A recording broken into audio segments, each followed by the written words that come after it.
All right, you're welcome. It's a very rainy, a bit cloudy Monday morning. We want to welcome you to another very interesting episode of your show. This is Crossfire with Dakwa and Ishoma. I am here this morning and Ishoma is also in the studio, and we'll be taking you through a very interesting journey as we bring trending stories and updates to some certain stories that we have talked about some time ago on the show. Good morning, Ishoma. How are you doing today? I'm good, and you? Good morning. Good morning, Nigerians, and you're welcome to Crossfire today.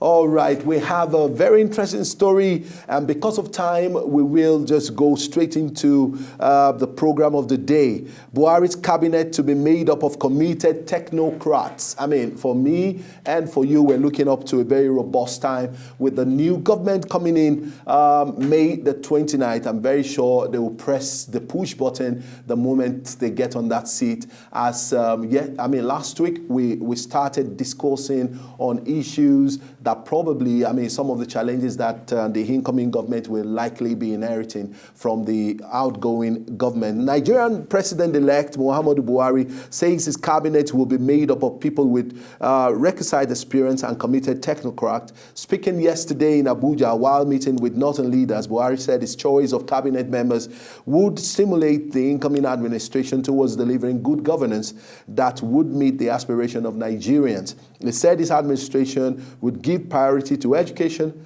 employment creation, and security. He also stressed the need for Nigerians to be patient with his administration, saying they would work hard to actualize the promises made during the campaign of the All Progressive Congress. Yesterday, just going by some of the certain things that the president-elect said, I'm beginning to see something that is very similar to party supremacy. He's not coming out to say, I will, but he's rather saying, okay, we made promises on the platform of our party, we reel out all our manifesto, and we said a couple of things that we're looking up to if elected into government, and that's what we see the president-elect still, throwing more light on and saying at every form of fora that he found himself. Anyway, he's already said we are committed, to governance, and we will do everything to ensure that we have committed technocrats to help move the government forward. My concern about the story, Shoma, is to begin to look at three elements of what he said yesterday on this story. First of all, the choice of the people who he's going to work with is promising that they are going to be people of, requisite experience and they are committed. Number two side to the story is that they promise a very good governance, and they are going to be a function of all the things that they said they would do for Nigerians to usher in the change people elected. People voted for. And what's the third element? The choice of the people. I'm also looking at his call also on Nigerians being patient with him, because one thing I hope and I desire from the incoming administration is that they will be able to carry Nigerians along step-by-step detailed analysis. That's what accountability is all about. Yeah, but how do you see, how is that going to be done? The president should come out every week, every month? I'm not saying the president should come out. That's why he has his spokesman, he has his representative. He also has his ministers. Whenever you're doing a project work, for example, let the people who you represent and let the people who you're doing it on behalf of, let them know your plans for the people. Carry them along. I think that's one of the best ways to achieve good success. So that means they should take advantage of all the media platforms, of course, and information, dissemination of information. Because when you're telling Nigerians that this is what we're doing, these are the challenges we're facing, and then we need your support in these particular areas, I think the people will be less agitated. Now, Nigerians will be more aware of what the government they are doing. So even when someone comes out tomorrow to say XYZ or to paint a scenario that will probably instigate fear and agitation in the minds of Nigerians would not succumb to it. Why? Because they were at every point in time, they were being carried along. And I'm also looking at the side of technocrats. Of course, any government that wants to succeed, you need to work with a team of intelligent, sound, capable hands.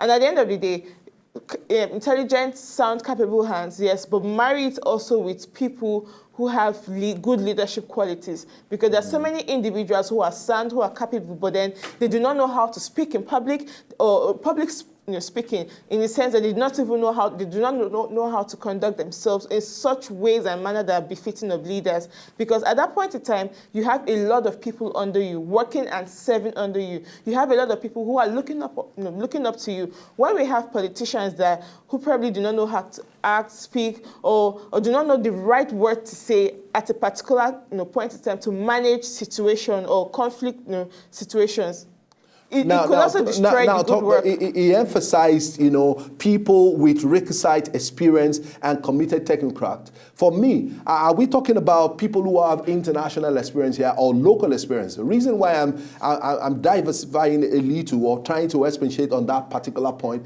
is the fact that a lot of our leaders, they go out of this country, they see what obtains in other countries of the world, and the idea or the impression is that when they come back here, we would have a replication of some of the things that they have seen in terms of road construction, in terms of general, national infrastructure, things that will move the economy forward and make your people dynamic. But over the years, we have had our leaders who go out of the country at will. Many of them travel like 2-3 times in their private jets, even with entourage, and they do all of those things, and we don't see a replication of so many things that they enjoy. Oftentimes, one of my uncles said that when Nigerians come abroad, the moment they land at maybe JF Kennedy Airport or they land at another, so many, maybe land the lines, wherever that they found themselves at some point in time, the bottom line is that you see them aligning immediately with what obtains in those society.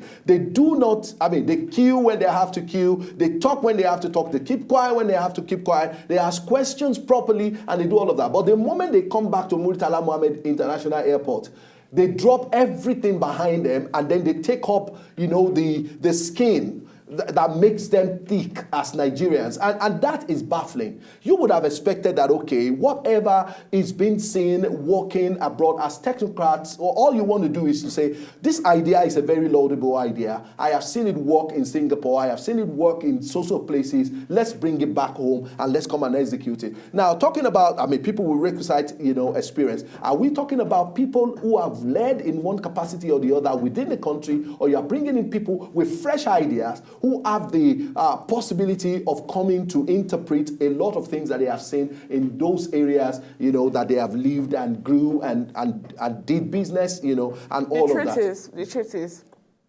all of this, I don't think this should be much of an issue, because in as much as, yes, we're Nigerians, for some leaders who probably have lived out their lives, I've definitely seen some leaders or some political office holders who have lived all their lives in Nigeria. But then when you speak with them, when you see the kind of innovative and creative ideas which you've brought to the table, you'll be baffled.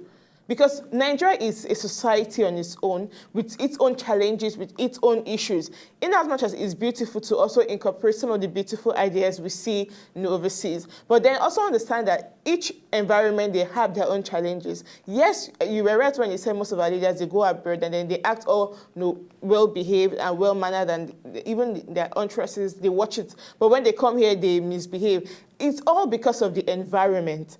That means there are certain challenges which the Nigerian environment is still suffering from, which it's no matter how much they travel abroad and no matter the kind of ideologies they have over there and they bring it here, until we fix that particular environmental challenge, the mindset, orientation, fixing that. But then guess what? Leadership is all about what? Setting the right standards. If we have leaders who know how to speak, who also, not when we have leaders who go on Twitter and are acting like children, what kind of example are you showing to us? Anyway, we have our various issues, that's how far we can go. We just want to hope. We just want to wish, the president-elect a very wonderful, 4-year term, at least the first one that he's going to spend. And we pray also that Nigerians will be patient with this government, because I tell you, people are expecting before the end of the year they would expect a lot of things, from the incoming government. But we just, we just wish that everything we go as as expected, for the new government that will be ushering in soon. Let's take your story. Okay, so I'm looking at two stories here, and I'm still trying to figure out which one of them to pick.